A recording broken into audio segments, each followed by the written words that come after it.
প্রিয় দর্শক, জানিয়ে দেব আমাদের হাতে থাকা সর্বশেষ আপডেট, আন্তর্জাতিক বাংলা খবর।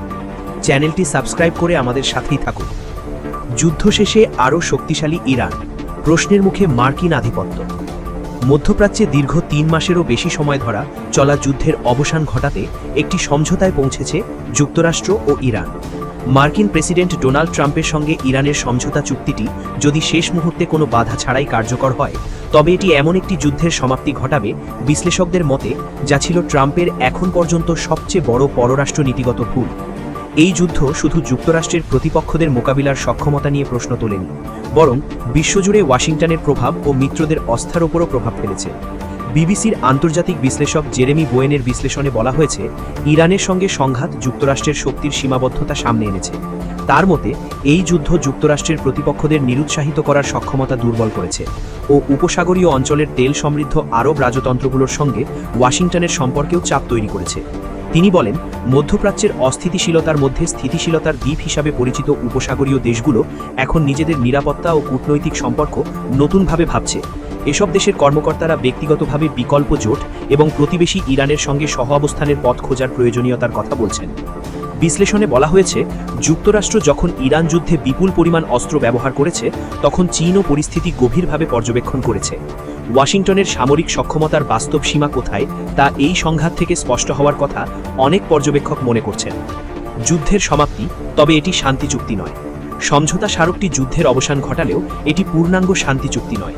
আলোচনাকারীরা জানিয়েছেন, ২ পৃষ্ঠার ১৪টি ধারা নিয়ে তৈরি এই নথির পূর্ণাঙ্গ বিবরণ এখনও প্রকাশ করা হয়নি। চুক্তির আওতায় হরমুজ প্রণালী পুনরায় খুলে দেওয়ার পথ তৈরি হয়েছে বলে জানানো হয়েছে। পাশাপাশি ইরানের বন্দর ঘিরে মার্কিন নৌ অবরোধ প্রত্যাহার এবং যুদ্ধবিরতি সম্প্রসারণের বিষয়ও এতে রয়েছে। তবে সবচেয়ে জটিল বিষয়গুলো ভবিষ্যৎ আলোচনার জন্য রেখে দেওয়া হয়েছে। এর মধ্যে রয়েছে ইরানের পারমাণবিক কর্মসূচির ভবিষ্যৎ এবং নিষেধাজ্ঞা শিথিল করার বিনিময়ে তেহরান কী ধরনের ছাড় দেবে, এসব গুরুত্বপূর্ণ প্রশ্ন। হরমুজ প্রণালী খুললে স্বস্তি পাবে বিশ্ব অর্থনীতি। ট্রাম্প দাবি করেছেন, চুক্তির ফলে হরমুজ প্রণালী আবার উন্মুক্ত হবে। বিশ্বের প্রায় ২০% তেল ও প্রাকৃতিক গ্যাসের সরবরাহ এই গুরুত্বপূর্ণ জলপথ দিয়ে যায়। এছাড়া পেট্রোকেমিক্যাল শিল্পের কাঁচামাল, সার উৎপাদনের উপাদান এবং আধুনিক প্রযুক্তি শিল্পের প্রয়োজনীয় পণ্য পরিবহনের ক্ষেত্রেও এই প্রণালীর গুরুত্ব রয়েছে। যুদ্ধের কারণে মধ্যপ্রাচ্যে হাজারো মানুষ নিহত হয়েছে, ধ্বংস হয়েছে বাড়িঘর ও ব্যবসা প্রতিষ্ঠান। বিশেষ করে হরমুজ প্রণালীর মাধ্যমে পরিবহন ব্যাহত হওয়ায় সার উৎপাদনে প্রভাব পড়তে পারে, যার কারণে গরিব দেশগুলিতে খাদ্য সংকটের ঝুঁকি তৈরি হতে পারে। আফ্রিকার সাহারা মরুভূমির দক্ষিণাঞ্চলীয় দেশগুলি সবচেয়ে বেশি ঝুঁকিতে থাকতে পারে বলে বিশ্লেষণে উল্লেখ করা হয়েছে। যুক্তরাষ্ট্র ও ইসরায়েলের ভুল হিসাব। বিশ্লেষণে বলা হয়েছে, ইরান এবং প্রতিরোধ ক্ষমতা সম্পর্কে যুক্তরাষ্ট্র ও ইসরায়েল ভুল হিসাব করেছিল। ২৮শে ফেব্রুয়ারি শুরু হওয়া যুদ্ধের আগে ওয়াশিংটন ও তেলাবিব ধারণা করেছিল, দ্রুত সামরিক অভিযানের মাধ্যমে ইরানের শাসন ব্যবস্থায় বড় পরিবর্তন আনা সম্ভব, কিন্তু বাস্তবে তা হয়নি। বরং টিকে থাকার মাধ্যমে ইরানের শাসক গোষ্ঠী আরও শক্ত অবস্থানে ফিরে এসেছে। ইরানের সর্বোচ্চ নেতা আয়াতুল্লাহ আলী খামেনি ও তার ঘনিষ্ঠ সহযোগীদের হত্যার পরও দেশটির নেতৃত্ব কাঠামো দ্রুত পুনর্গঠিত হয়েছে। বিশ্লেষণে বলা হয়েছে, খামেনির স্থলাভিষিক্ত হিসাবে তার ছেলে মোজতবা খামেনি এবং ইসলামিক রেভলিউশনারি গার্ড কর্পোরেশনের IRGCর প্রভাবশালী কমান্ডারদের মাধ্যমে নতুন নেতৃত্ব গড়ে উঠেছে। তারা আগের নেতৃত্বের মতোই আদর্শগাদী হলেও ঝুঁকি নেবার ক্ষেত্রে আরও আগ্রাসী বলে মনে করা হচ্ছে। হরমুজ বন্ধ ও পাল্টা হামলার কৌশল। ইরান যুদ্ধের সময় হরমুজ প্রণালী বন্ধ করার হুমকি আরও প্রতিবেশী দেশ মার্কিন ঘাঁটি ও ইসরায়েলের উপর হামলার কৌশল গ্রহণ করে। যুক্তরাষ্ট্রের প্রতিরক্ষা কর্মীদের ইরানের সামরিক ক্ষমতা ধ্বংস করার দাবিও পরে অতিরঞ্জিত বলে প্রতীয়মান হয়েছে বলে বিশ্লেষণে উল্লেখ করা হয়েছে। চুক্তিতে বাদ পড়েছে ইসরায়েল। ইসরায়েল এই যুদ্ধে যুক্তরাষ্ট্রের ঘনিষ্ঠ অংশীদার হলেও সমঝোতা আলোচনায় সরাসরি অংশ নিতে পারেনি, ফলে ইসরায়েলের মধ্যে অসন্তোষ তৈরি হয়েছে। ইসরায়েলের প্রধানমন্ত্রী বেঞ্জামিন নেতানিয়াহু দীর্ঘদিন ধরে ইরানকে দেশটির সবচেয়ে বড় হুমকি হিসাবে বিবেচনা করে আসছেন। তিনি এর আগে বলেছিলেন, ইরানের শাসন ব্যবস্থা ধ্বংস করার সুযোগের জন্য তিনি রাজনৈতিক জীবনের বড় অংশ অপেক্ষা করেছেন। কিন্তু এখন তিনি নিজের দেশের অভ্যন্তরে সমালোচনার মুখে পড়েছেন। বিরোধীরা অভিযোগ করছে, তার নীতির কারণে ইসরায়েলের সার্বিক নিরাপত্তা ঝুঁকির মুখে পড়েছে। লেবানন ইস্যুতে নতুন চাপ। ইসরায়েলের জন্য আরেকটি বড় চ্যালেঞ্জ হল দক্ষিণ লেবাননে তাদের সামরিক অবস্থান। ইসরায়েলি প্রশাসন ওই অঞ্চল থেকে বহু বেসরকারি মানুষকে সরিয়ে দিয়েছে ও হাজারো স্থাপনা ধ্বংস করেছে। ইসরায়েলের প্রতিরক্ষা মন্ত্রী জানিয়েছিলেন, লেবানন, সিরিয়া ও গাজার কিছু অঞ্চলে ইসরায়েলি অবস্থান দীর্ঘদিন বজায় থাকতে পারে। তবে নেতানিয়াহু এখন নিজের মন্ত্রিসভার কট্টরপন্থী সদস্যদের চাপ এবং যুক্তরাষ্ট্রের সঙ্গে সম্পর্কের ভারসাম্য দুই দিকই বিবেচনা করতে বাধ্য হচ্ছেন। যুদ্ধ কি মধ্যপ্রাচ্যের নতুন সমীকরণ তৈরি করবে?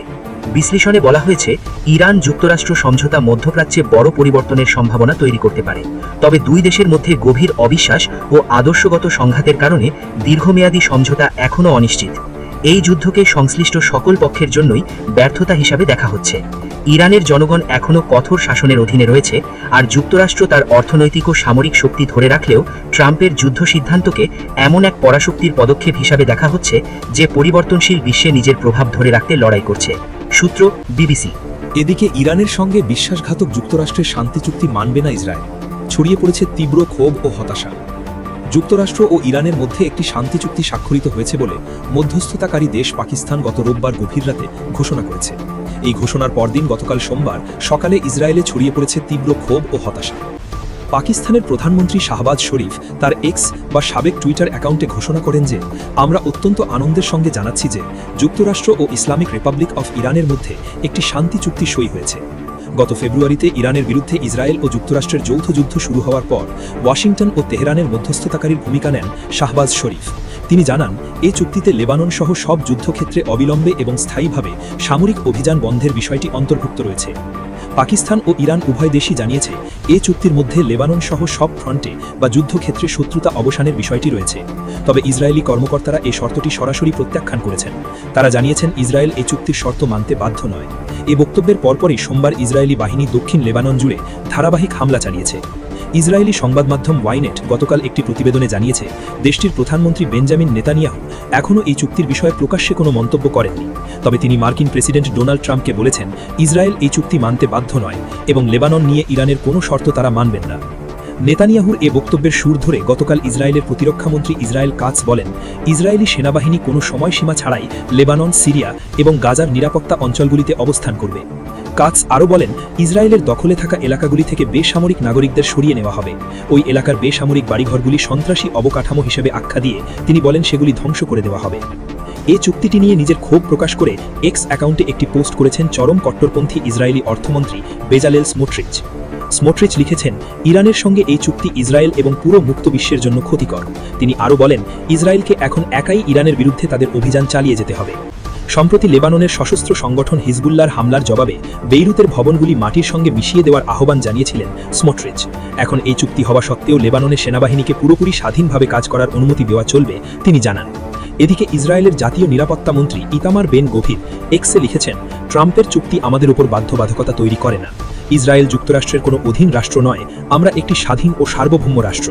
এই উগ্রপন্থী মন্ত্রী আরও দাবি করেন, এই চুক্তি ইসরায়েলের নিরাপত্তা রক্ষা করতে পারবে না। ইসরায়েল কোনো বানানা রিপাবলিক নয়। উল্লেখ করে বেন গভীর বলেন, এই চুক্তি আমাদের কোনোভাবেই বেঁধে রাখতে পারে না। ইসরায়েল সরকারের অন্যান্য কর্মকর্তারাও চুক্তি হওয়া সত্ত্বেও ইরানে হামলা চালানোর প্রতিশ্রুতি দিয়েছেন। সংস্কৃতিমন্ত্রী মিকি জোহর ওয়াইনেটকে বলেন, তাদের সরকার শুধুমাত্র একটি বিষয়েই আগ্রহী, ইরানের কাছে পারমাণবিক অস্ত্র আছে কি নেই। জোহর দাবি করেন, ইসরায়েল যদি দেখে যে তার নিরাপত্তা বিপন্ন, তাহলে সে ইরানের উপর তীব্র আঘাত হানবে। তিনি আরও বলেন, এই আঘাতের ফলে ইরানিরা শুধুমাত্র হাঁটু গেড়েই বসবেন না, বরং তাদের মাথাও নত করতে হবে।